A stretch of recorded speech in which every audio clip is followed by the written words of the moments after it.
So I'm going to start by solving problem 3D as Lorna asked, which is the following. So we have to verify that the function y, which is equal to c times 1 over 1 plus h e to the minus c times k times t is a solution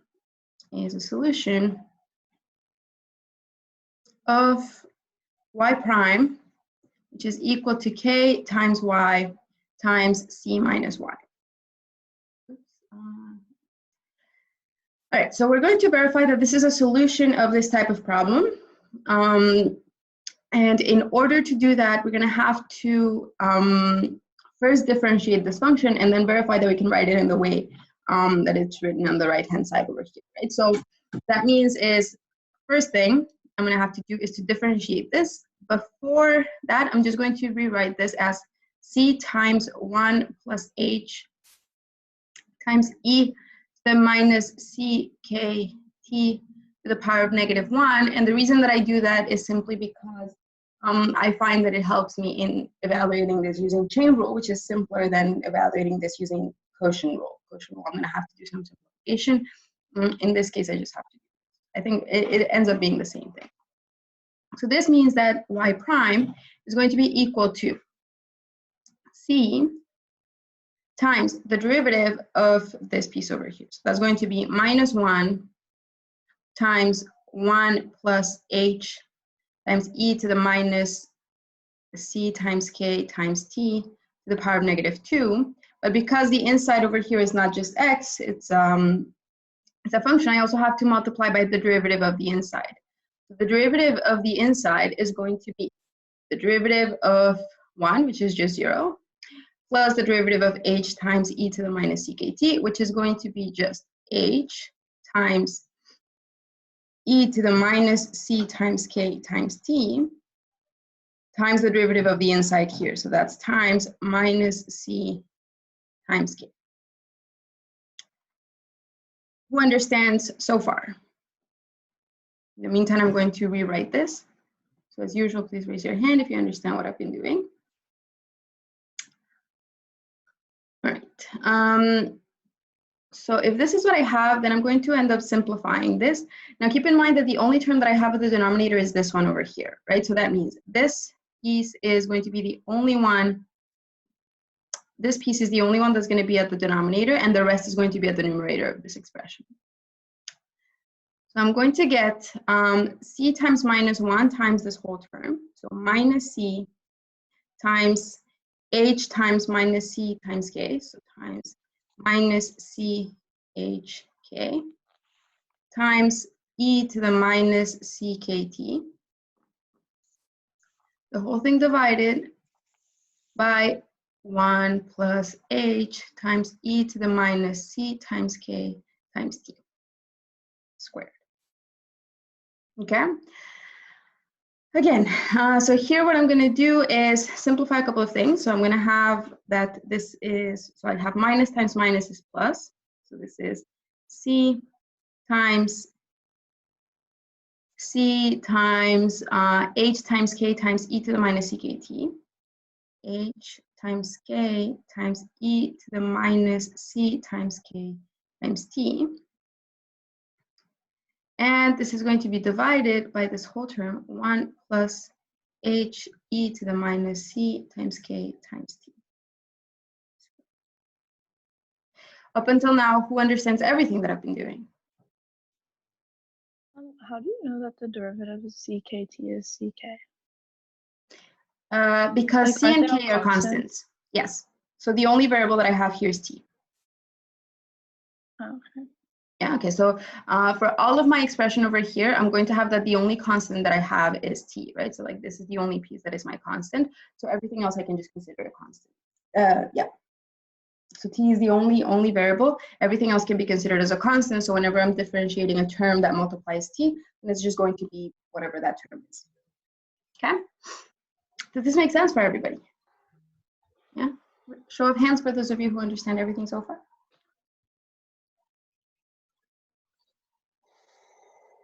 Okay. All right, so at this point, I'm going to try to rewrite this in a way that looks similar to the differential equation that I have here. Right? So remember, we want to make sure that this satisfies this differential equation. So I'm going to start taking out terms in such a way that this looks similar to what I expect to be getting. Right, so the first thing that I want to get is a k outside. So that's the first thing that I'm going to take out here because I do have that k, right? So essentially what I'm doing here is identifying terms that look similar. So I have this k over here that I want to take out, and this looks like this is the term that's going to help me do that, okay?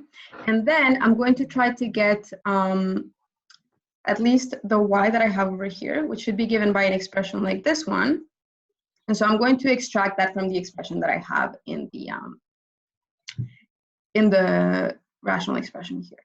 So first thing is I have k, so I'm going to put that in front. And then I need one value of y, which is c times 1 over c over 1 plus h e to the minus ct. So that means I'm going to take one of the two that I have in the denominator here. So I'm going to have something over 1 plus h e to the minus c times k times t. And then because I'm taking just one of them out, I need a second fraction, which I'm also going to have 1 plus h times e to the minus c times k times t. Okay. Now, what I'm trying to get here is y, right? So this is the term that I'm trying to look for. And so that means I'm going to have to take out one of the c's that I have at the numerator here. So that's c over here. And then I still have just whatever is left, right? So that means I took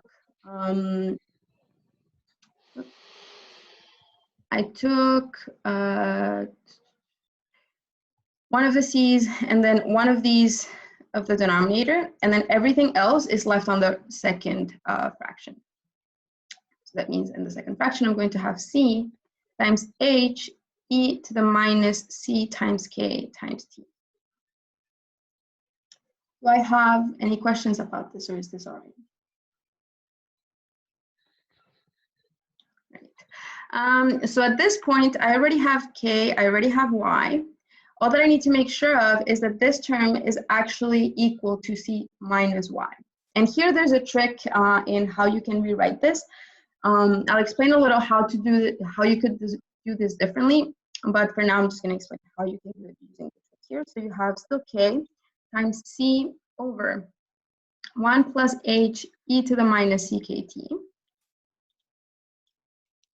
And then over here, what I'm going to do is, because I still want just c over 1 plus h e to the minus ct, I'm going to try to add that here so that I can see it on its own, right? So what I'm going to have is c h e to the minus c times k times t. And then I'm going to do, well, I want minus y. Okay, so let me just see that over here. So I want minus y, which means that I would like minus the expression that I have here. Okay, and if that's what I want, then I'll end up having to get minus c over 1 plus h e to the minus ckt. Right, so that way I'll have the minus y over here. The problem is that here I only had ch e to the minus ckt, which means that I'm going to have to add a plus c. Okay, and this is a trick for this type of problem. I'll explain in a little bit how we can do this maybe in an easier way. Okay, so at this point, I can write this as k times c over 1 plus h e to the minus c times k times t. And here I'm going to have, you see, I can factor a c out of this term and this term. And basically, I'm going to join these together. So I'm going to split my fraction here. One of them will be this part, and the other one would be this part over here. So that means I'm going to get, in the first term, I'm going to have c times h e to the minus ckt plus 1 divided by h e 1 plus h times e to the minus ct. And then the second term will be minus c over 1 plus h e to the minus c times k times t. Okay, and then I have to put all of this in bracket because all of this was just one fraction.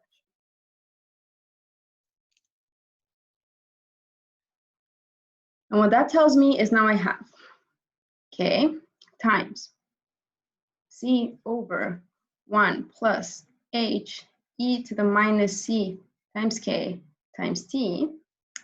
In this term, I have h e to the minus ct plus 1, and I'm dividing that by 1 plus h e to the minus ct. So that means this term is equal to this term, and I can cancel them out.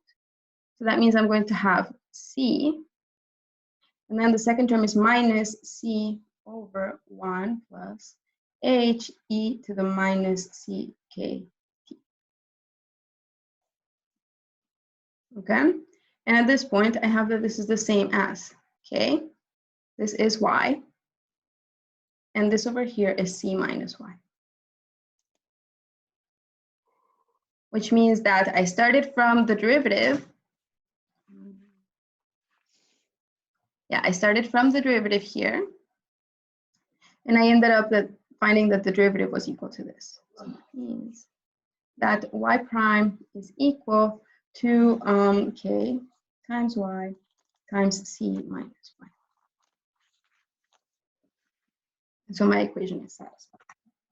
Do I have any questions about this? Is there anyone that does not understand any of the steps here?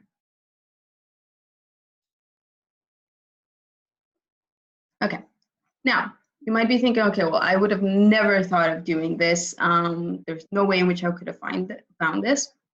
And I think that's a reasonable thing to conclude.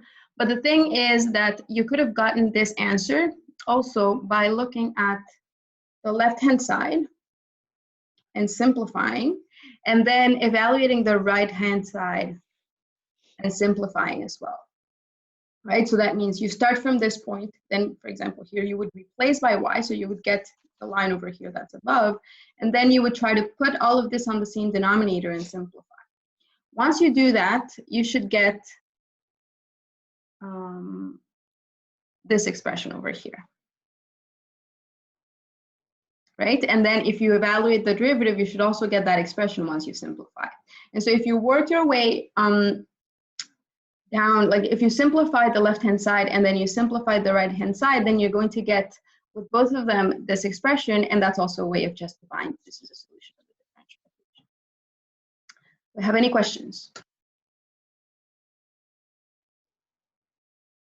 All right, Lorena, you had asked this question. Is that clear for the problem? Yes, thank you. Okay. All right. Are there any other questions about the problem set?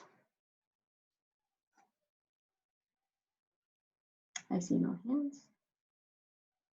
Okay, so in that case, what I'm going to do now is elaborate on the technique that I had started showing yesterday, and then you'll have some time to practice this technique. Okay, so yesterday we talked about how to actually find solutions of differential equations.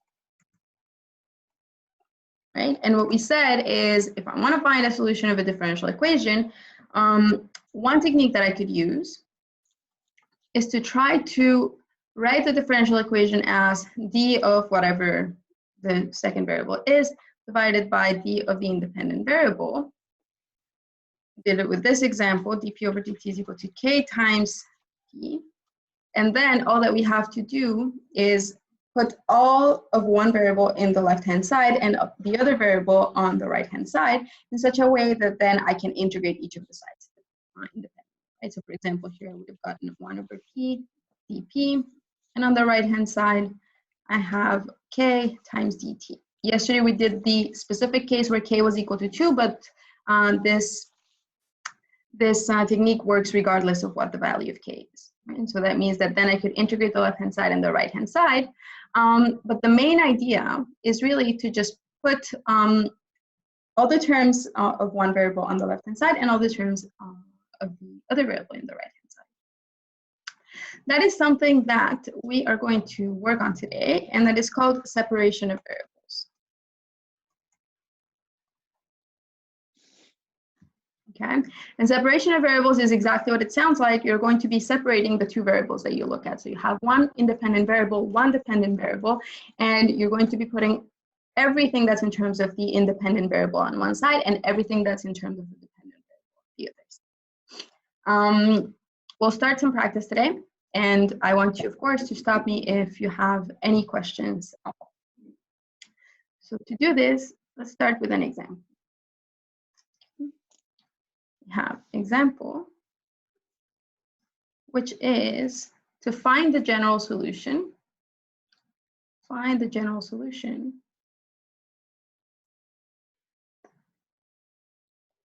of the following differential equation,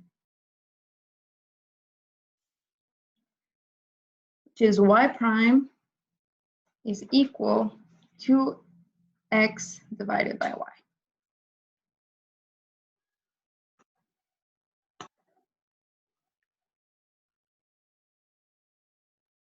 All right, so once you're done writing this,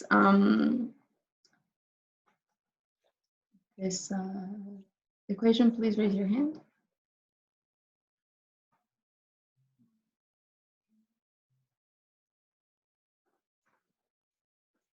And keep it raised until I say.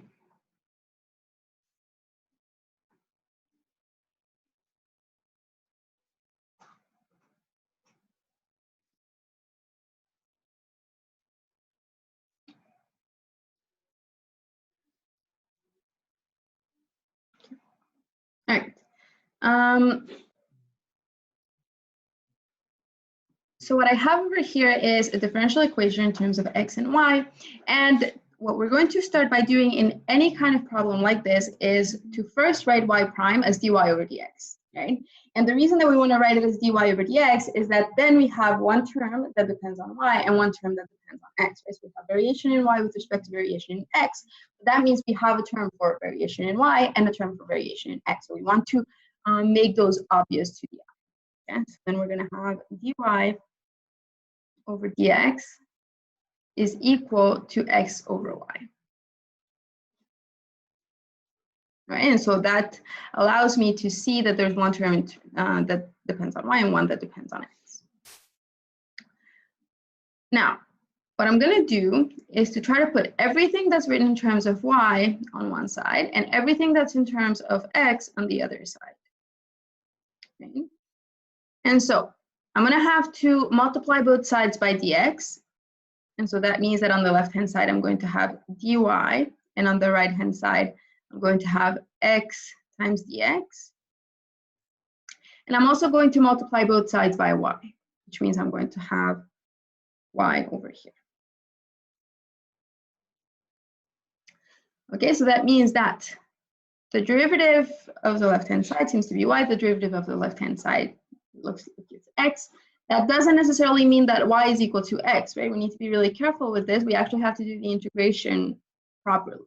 Okay, so here we're going to use the techniques of integration that we've been talking about since the beginning of the semester in order to actually be able to evaluate this. So we're going to get that the integral of y with respect to y is equal to the integral of x with respect to x.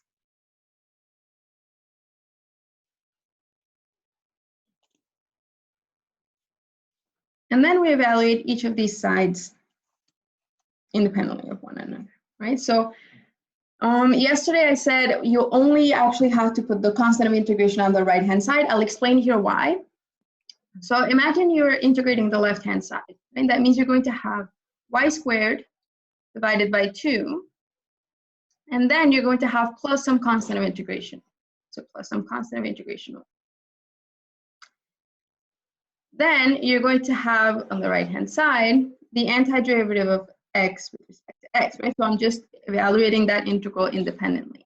So I'm going to have that this is going to be x squared over 2, and then I'm going to have a second constant of integration, whatever that is. Okay. Now, these two constants over here, so C1 and C2, are what we call arbitrary, right? They can take any value that we want for them, arbitrary. They can take any possible value, which means that once I put them on the same side, so if I try to, I'm trying to solve for y over here, so that means I'm going to have y squared over 2 is going to be equal to x squared over 2, and then I'm going to have that this is plus C2 minus C1, plus C2 minus C1.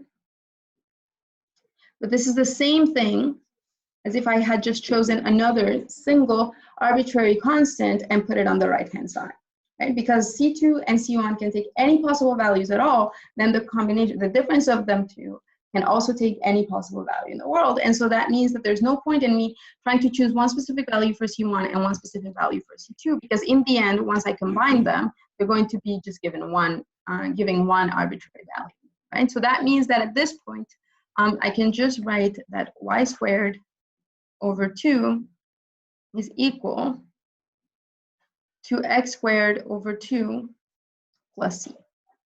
Okay, and so this is why I say, okay, well, at this point you can see that this is the same as if I had integrated the left-hand side with respect to y and integrated the right-hand side with respect to x and then just added a constant on the right-hand side, right? So that means that I have over here this constant that looks like it's just being put on the right-hand side, and that's because it doesn't really affect what the values, like it doesn't really change whether you have just the constant on the right-hand side or the constants on the two sides, because eventually you're going to still end up combining those two constants.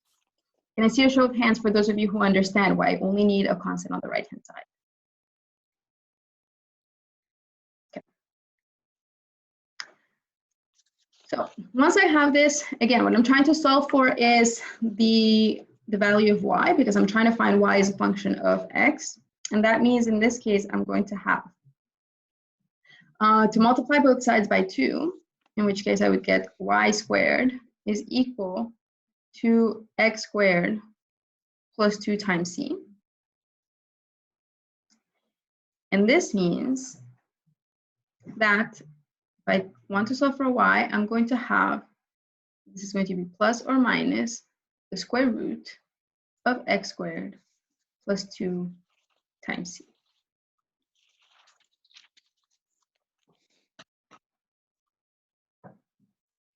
Okay, now we don't know necessarily whether this is going to be the positive root or the negative root. That is only going to depend on what the actual initial condition is. So once you're given an initial condition, then you can fix everything that's left to be fixed in the solution that you have, right? So for example, here, if your initial condition gave you a negative value for y, then you know that the solution would be the negative root. Whereas if it gave you a positive value for y, then you would know that you have to take the positive root, okay?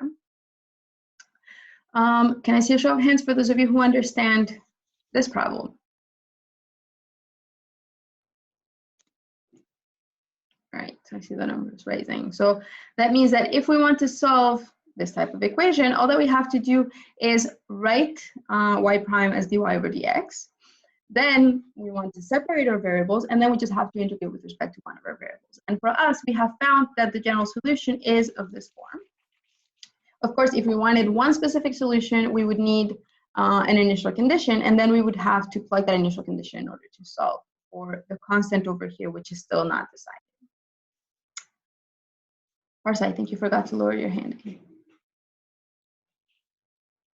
Okay.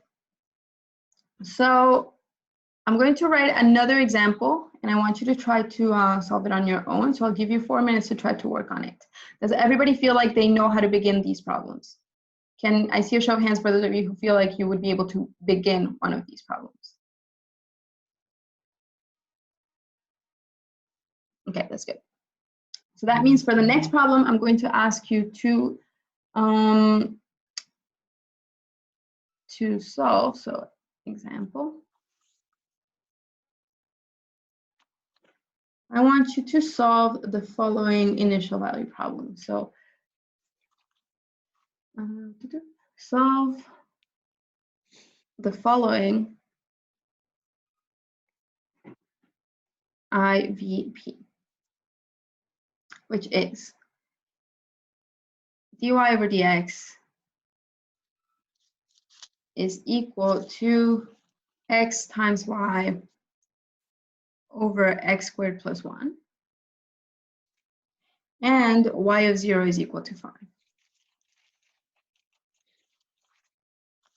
Okay, and the reason that we know that this is an IVP, an initial value problem, is that we have a differential equation, same thing as in the first section for the class, differential equation and an initial condition. Okay, so I'll give you 4 minutes to work on this, and then I'll choose somebody at random to tell me how to begin the problem.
Okay, who thinks they set up the problem properly? Can I see a show of hands? They started the problem properly.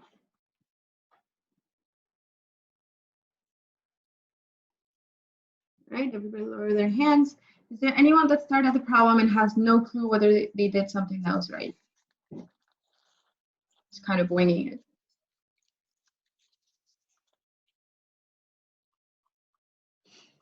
All right, so let's see how, all right, yeah, so a couple of hands. And then who thinks they tried something that is completely wrong?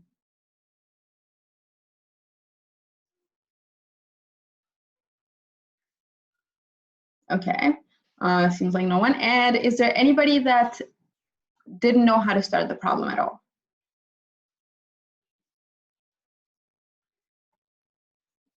Okay, so the first thing is that I'm going to do in this case, so if this were written as y prime, the first thing that I would have to do is to write this as dy over dx, right? Because I want to see the dy and I want to see the dx, because these are the things that are going to allow me to actually evaluate the integrals, right? So I'm going to start with that equation. I'm going to have dy over dx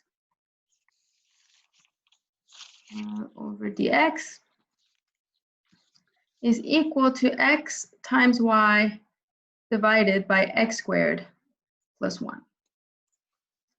The next thing that I want to be able to do is to actually separate the variables, right? So to have everything in terms of y on one side and anything on the other side in terms of x. If I want to do that, what is the next result that I should get over here? Maybe Lucas? Is Lucas there? Yes. Hello. If I wanted to separate to y and x, what do you think I should do with y and x on each one of these sides?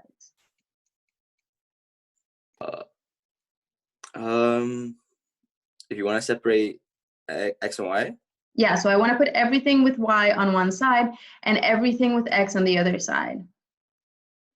could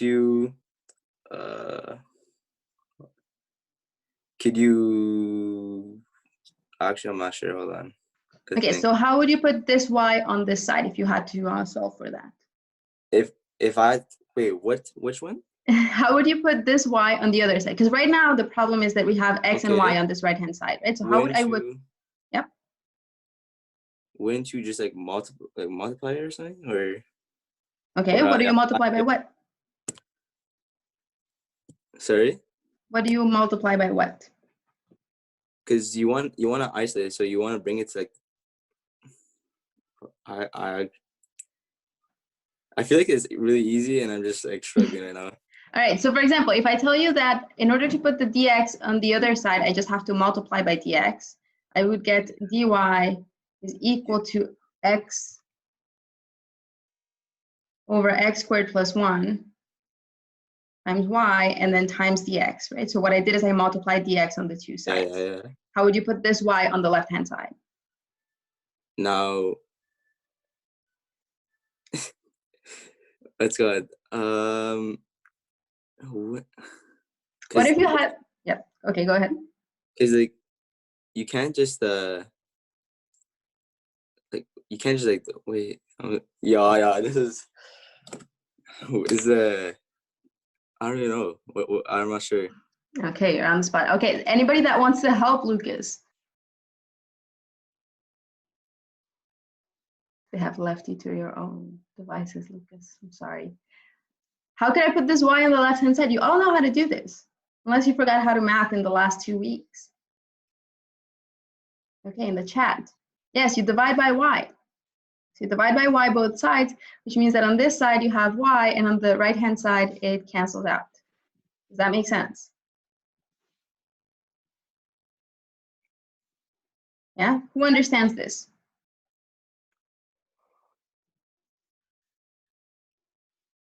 Okay, who have done this already?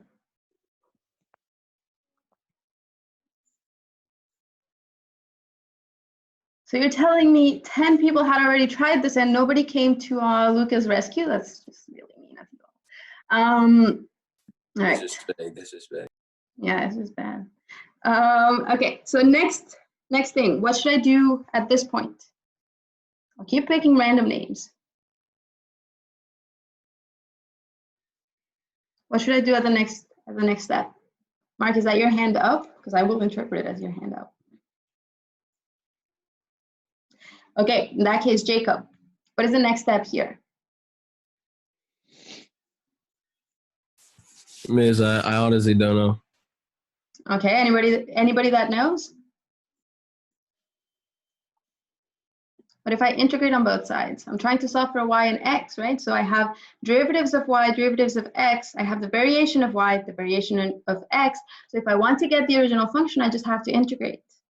Can I see a show of hands for those of you who understand that? Yeah, so if I have the variation and I'm trying to recover the original function, all that I have to do is integrate, right? And so that means in this case, I'm going to integrate the left-hand side and the right-hand side. Maybe Jacob, to redeem yourself, what is the antiderivative of 1 over y with respect to y?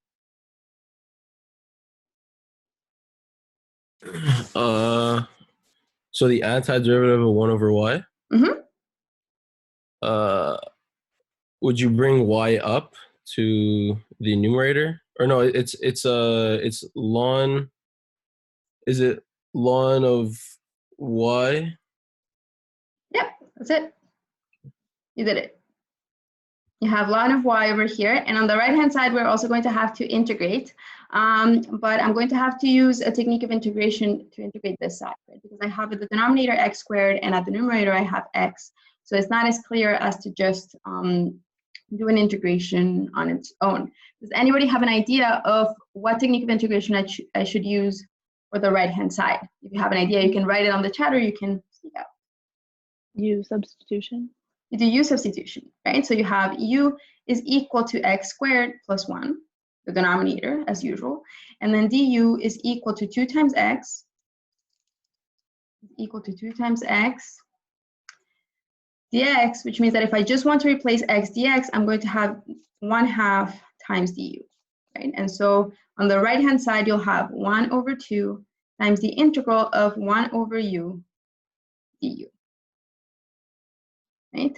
For the right-hand side of that expression, you know how to find the antiderivative as well. The antiderivative of 1 over u is going to be just ln of absolute value of u. And then because this is the right-hand side, I am going to add a constant on that side because I know that I could do it on both sides, but in the end, I end up just combining them into a single constant. So here, that's what I'm going to have. C is equal, C is my only constant. Now, of course, u is not the original variable that I wanted. So that means I'm going to have to write this in terms of y and x. I'll get ln of y is equal to 1/2 times ln of x squared plus 1 plus c. Show of hands for those of you who understand this.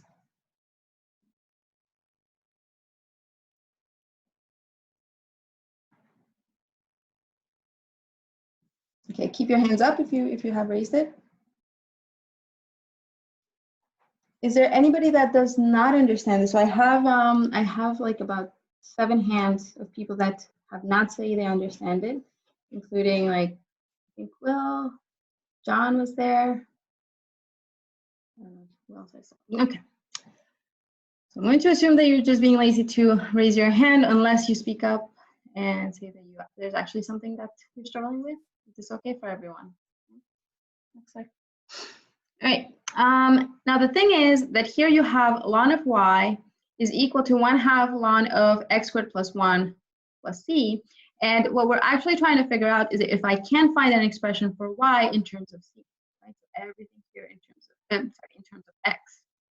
Now, what I'm going to try to do at this point is to isolate the y that's at the left-hand side. It shouldn't be too difficult to do because there's only ln of y on the left-hand side. So as long as I apply a function on the left-hand side and on the right-hand side that gets rid of the logarithm on the left, I'm going to be able to find the value of y as a function of x alone.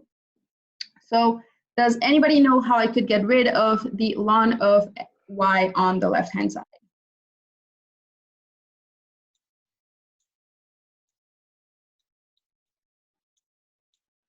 Put it over e. Yes, so I can put everything on the exponent of e. Right? So I'll have e to the power of ln of y is going to be equal to e to the power of 1/2 ln of x squared plus 1, the whole thing plus c. Okay. Now, on the left-hand side, it's fairly easy. E to the power of ln of something is going to give me the same as the original value that I had. So that means over here, e to the ln of y is just going to give me y. Now, if e to the ln of y is what I have over here, and I was able to cancel this, then there's something that should tell us that hopefully I would be able to do the same thing over here, right? Because I also have a logarithm here. And so I would want to have e to the power of ln of something in such a way that I could cancel that. The problem is that here, this is not just e to the ln of something, it's e to the power of 1/2 ln of x squared plus 1 plus c. So I'm going to have to do a little bit more work before I get to simplify that. So I'm going to get e to the power of ln of x squared plus 1. But then I know that an exponent, that a constant that is in front of the logarithm can be put on the exponent of the logarithm, right? So I could just put that on the exponent of the term inside my logarithm, and I know that that's true, right? That's what you used. So last semester, what you were doing when you were doing logarithmic differentiation is anytime you had an exponent, you were putting that in front of the logarithm. Now today, what we're trying to do is put everything in terms of the logarithm, and so what we get is that if we have a number in front of my logarithm, then what I'll get is an exponent inside the logarithm. All right, so what I can do now is to put the 1/2 at the exponent here. And I'm also going to have that, well, e to the power of something plus c is going to be the same as saying e to the power, whoops, e to the power of that something times e to the power of c. So what I can do is just multiply by e to the power of c. Can I see a show of hands for those of you who understand that?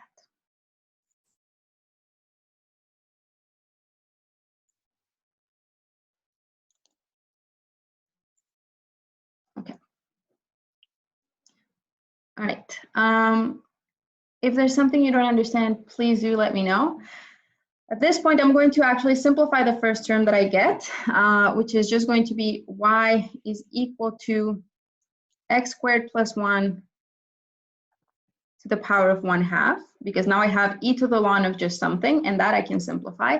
And then I'm going to rewrite that new term over here, because c can take any value. This is going to be just equal to some other constant d. So I'm going to write this as d.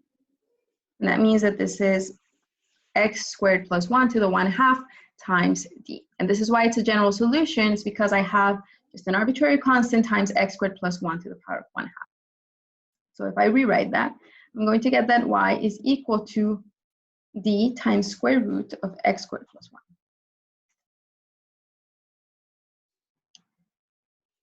Show of hands for those of you who understand how I solved the whole first part of the problem.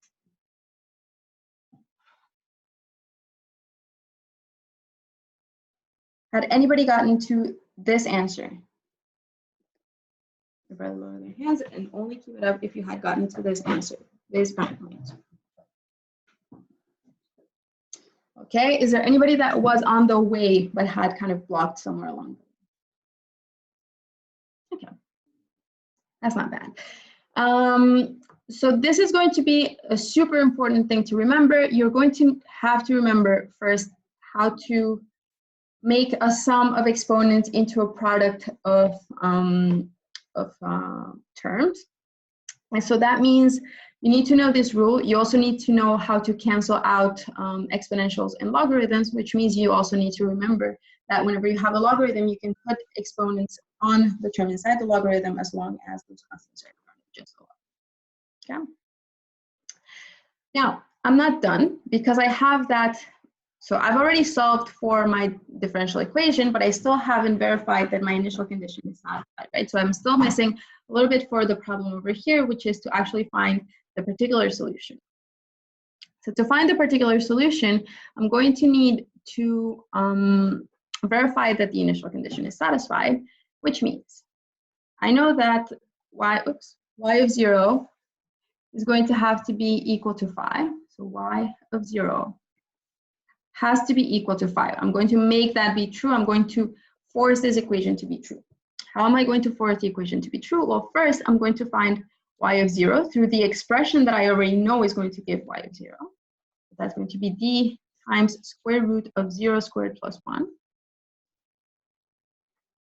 which is the same as d. And again, here I haven't used anything yet, right? I've just said, okay, well, I know that my function needs to look like this, and so I'm going to evaluate y at 0, and I get that the value at 0 has to be equal to d.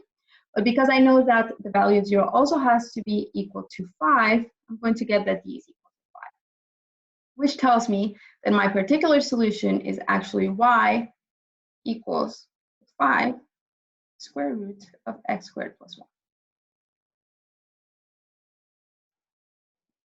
Do I have any questions? Show of hands for those of you who understand how I got this final answer.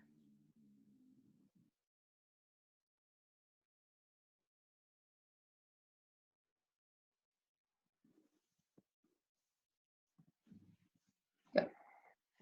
So what that means is this is my general solution because it satisfies only the differential equation, whereas this is my particular solution, which also happens to satisfy the initial condition. Have any questions about this, or is that okay? 我们 Yep. 我们写了吗？ Mackenzie, I'm gonna mute you right here. Yeah. So for the next one, I'm going to have you solve the following differential equation.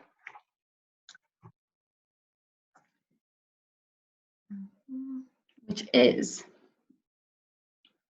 the initial value problem is y times e to the x plus y squared minus 1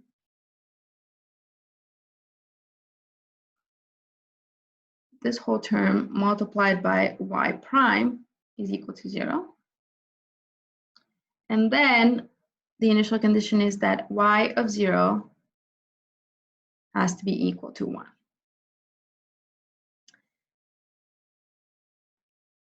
And here I want to put a warning so that you don't spend time trying to work on this, that you won't be able to solve for y. Okay, so won't be able to find, be able to solve for y.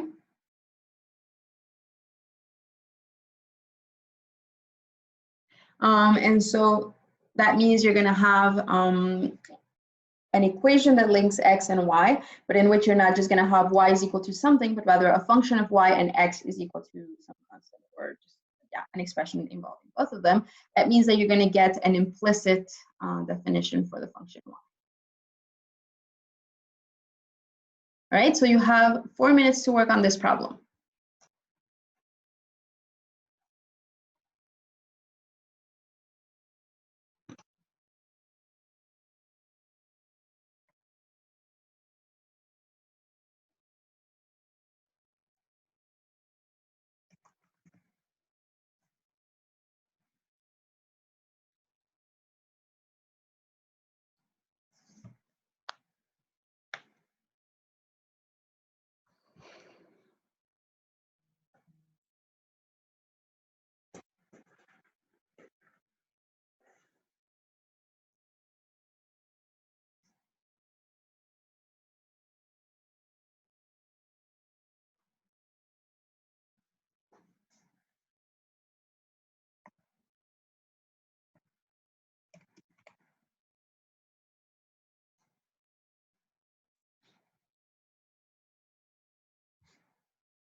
Is it thing that you've been looking out for your package? Yeah. Are you going to be doing that all day? FedEx truck already has. I don't know. is there a delivery, like, is that inefficient? Like, if there's already a passing delivery Is it gonna truck, pass today? that's what they say. It's in Dorval. Dorval. Yeah, there you go. Laval, Dorval. I don't know, man. Do you know that there's also a Val d'Or? Yes, but I never put that together.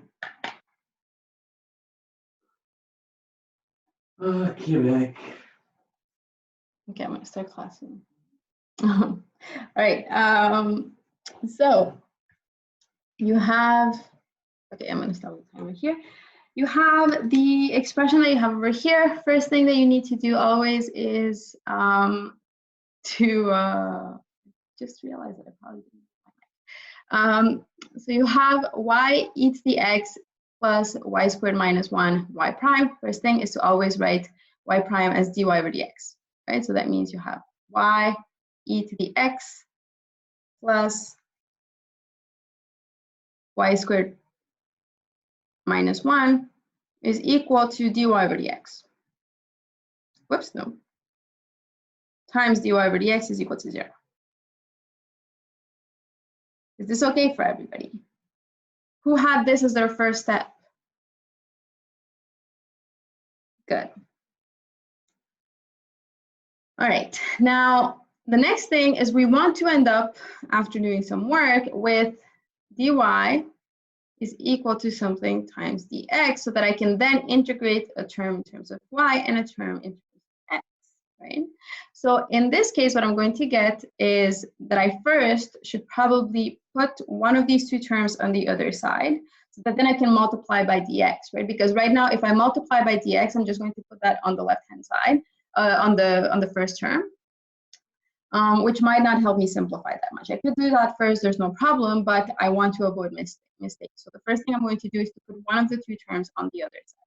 So for example, I can start with y squared minus 1 times dy dx is equal to y e to the x, like this, with a minus in front.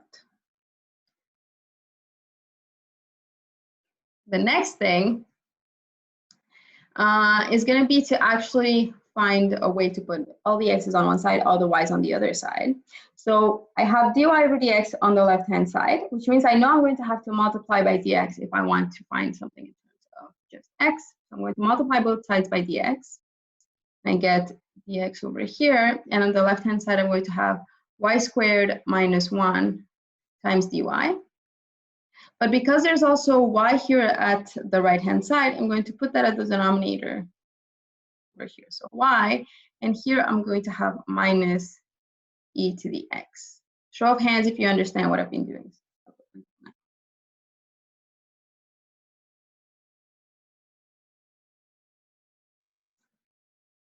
Okay, that's good.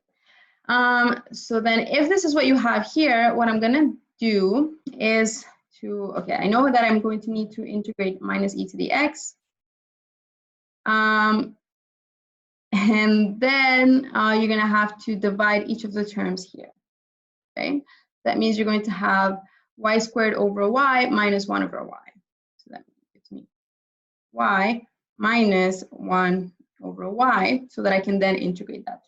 Because I know that anytime that I can, I should first try to simplify with respect to the denominator, which is likely going to make things easier to evaluate. Do I have a question? Is this okay for everyone? Raise your hand if who had gotten up until this point.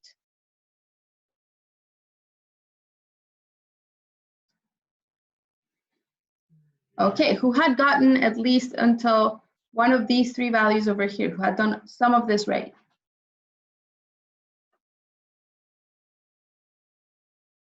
Okay. Is there any questions?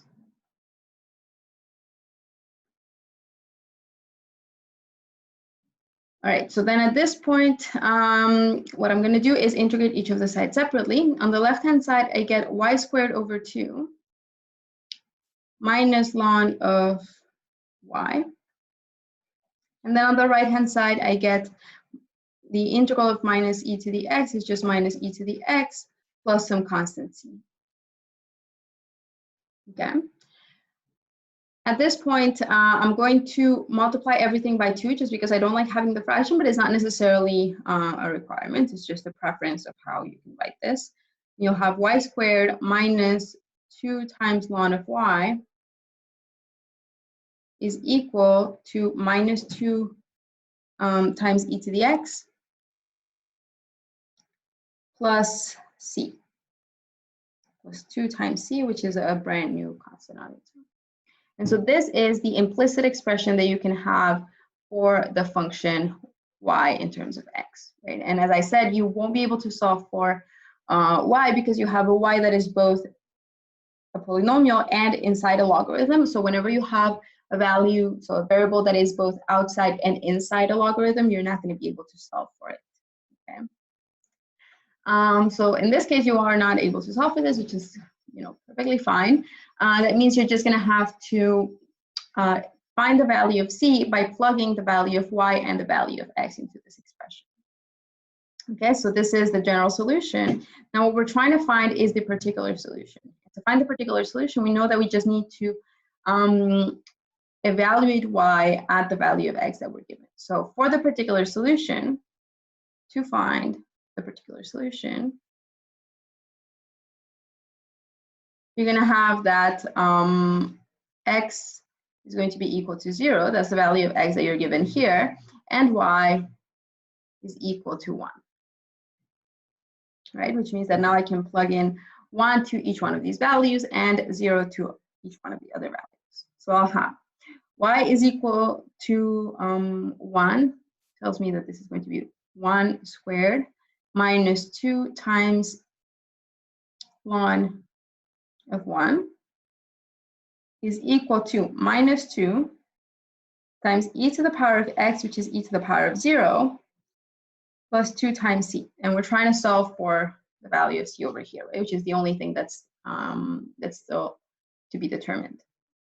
So we have 1 minus 2 ln 1, which is 1 minus 2 times 0, is equal to minus 2 plus 2 times c.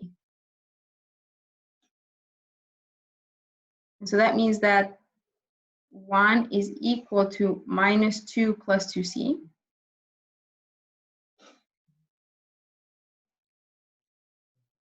Which tells me that 3 is equal to 2 times c.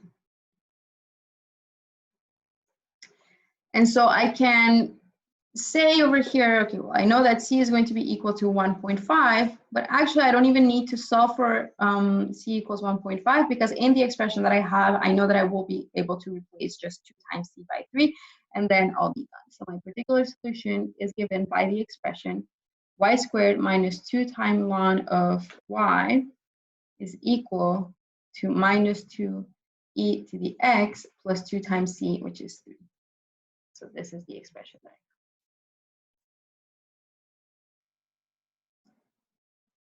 Right, and so this is my particular solution. Do I have any questions?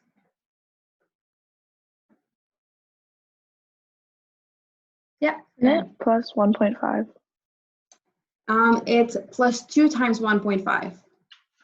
Oh, Yeah, so I'm either replacing 2 times c by 3 because I know that this equation is true, or if you plug in 1.5, then you get that 2 times 1.5 is equal to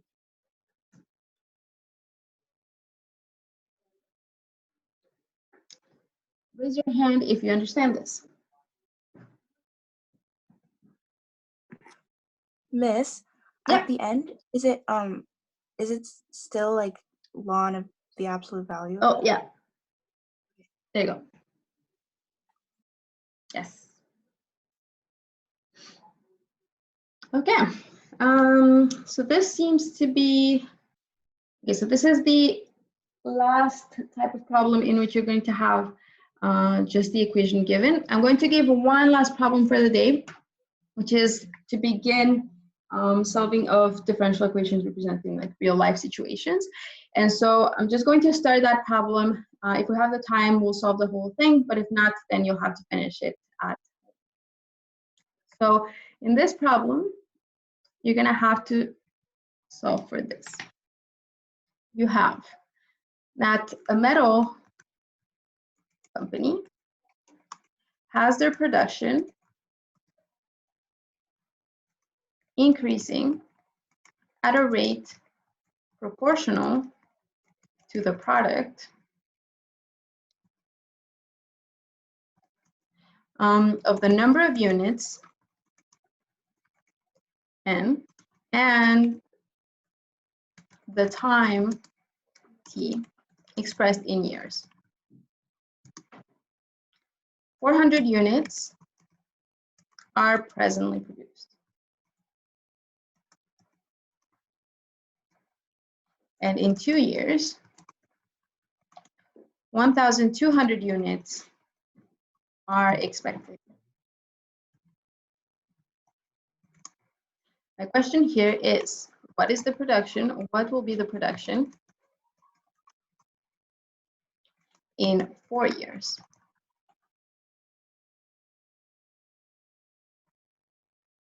Okay, so this is the problem that we have at hand. We are trying to set it up by using differential equations. So the first thing that I'm going to ask you to do, you have 2 minutes to try to set this up as a differential equation. So try to find the differential equation and the initial conditions, write everything down. So do the same thing that you did for problem number 1 of practice set number 10.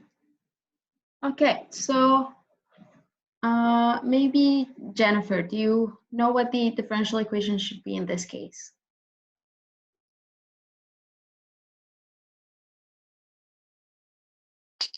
No, sorry, I'm not really sure. Okay, does anybody want to contribute what the differential equation should be in this case?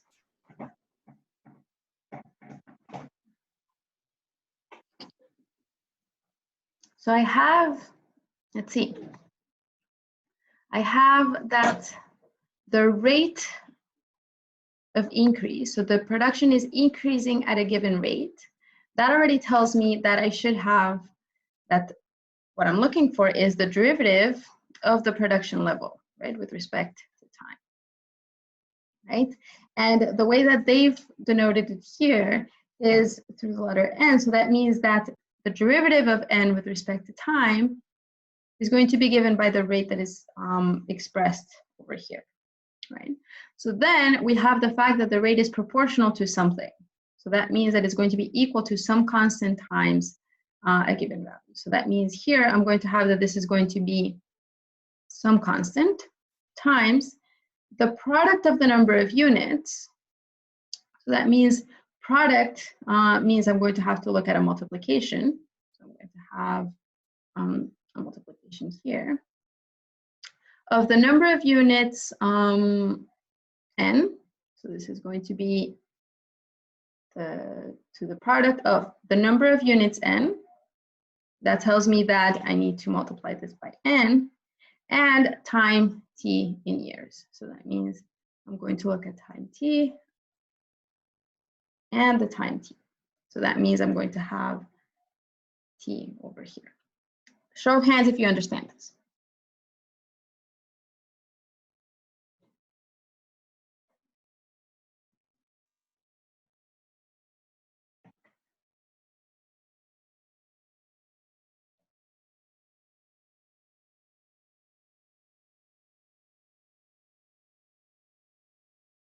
Okay, so I have a couple of people that did not raise their hands. Is there anything specifically that seems confusing over here that you wouldn't think about when you're trying to solve this problem?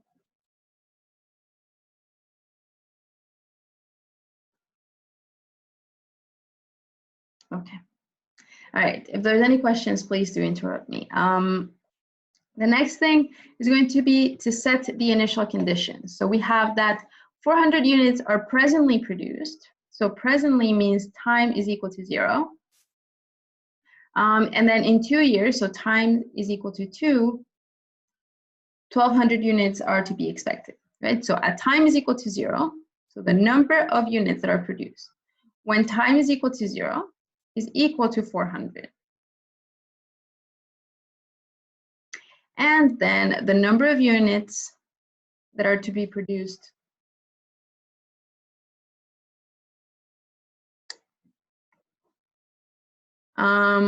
that are to be produced after 2 years are going to be 1,200. Raise your hand if you understand this, please.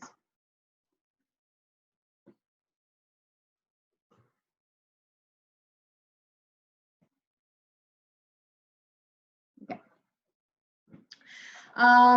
So this is why it's super important to go over practice set problem number 1, because the setting up of the equations is often the part that's the most difficult. At this point, I'm going to solve this as any other initial value problem, where I have to first solve the differential equation, and then I actually have to solve for the terms of that differential equation. So if I want to solve the differential equation,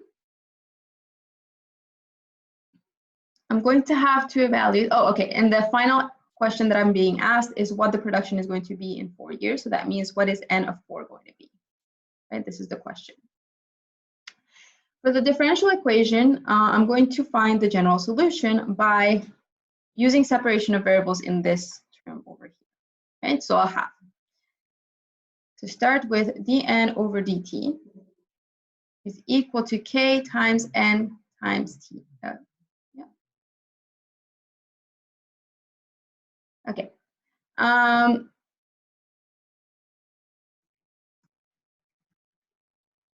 So what I have is to separate the two variables, which in this case are not x and y, but rather n and t, right? So that means I'm going to have to divide both sides by n in such a way that I get 1 over n dn over here.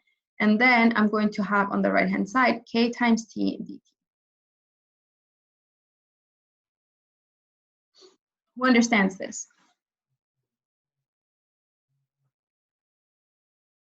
Okay, so we're just applying the same technique that we applied when the variable names were x and y. It's just that here our variables are t and n. Remember, k over here is a constant, right? This is our constant of proportionality. We don't know what the value is yet, but we know that it is going to be a constant. So if I try to evaluate the integral of each side over here, what's going to be the integral of the left-hand side? It's just going to be the integral of 1 over n with respect to n. We all know that the integral of that is going to be ln of absolute value of n, right? On the right-hand side, I'm going to have that the integral of k times t is going to be k times t squared over 2 plus c. Show of hands if you understand this.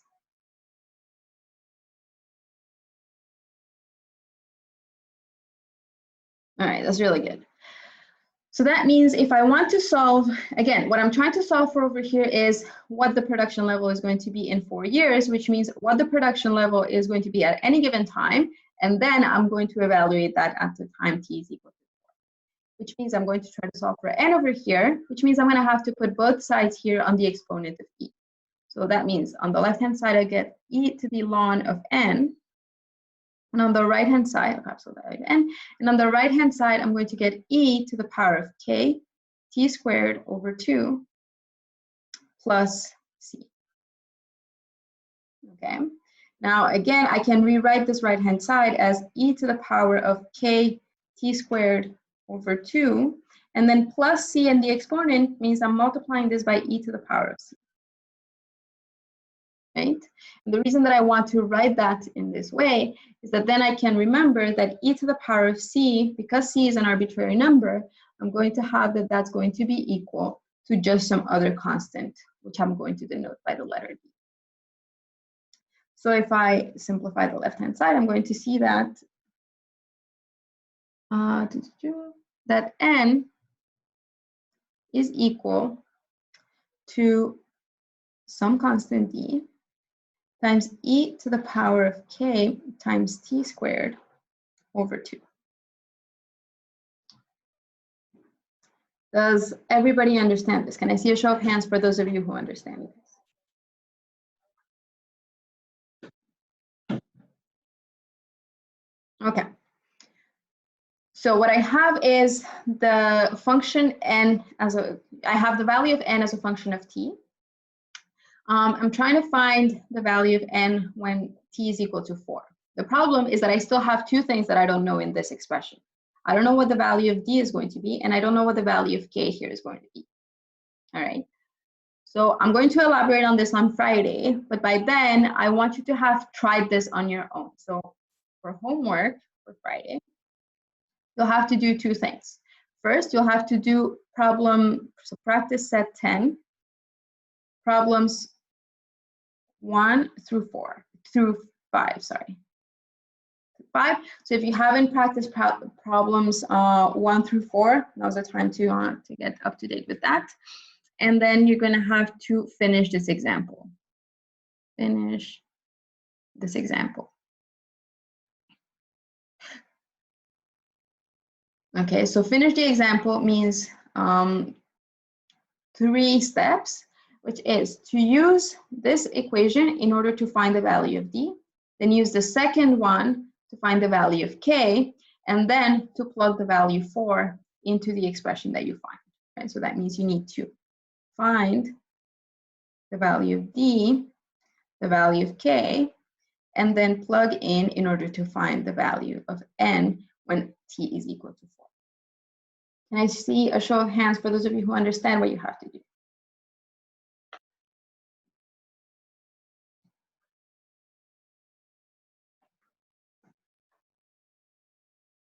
All right, that's good.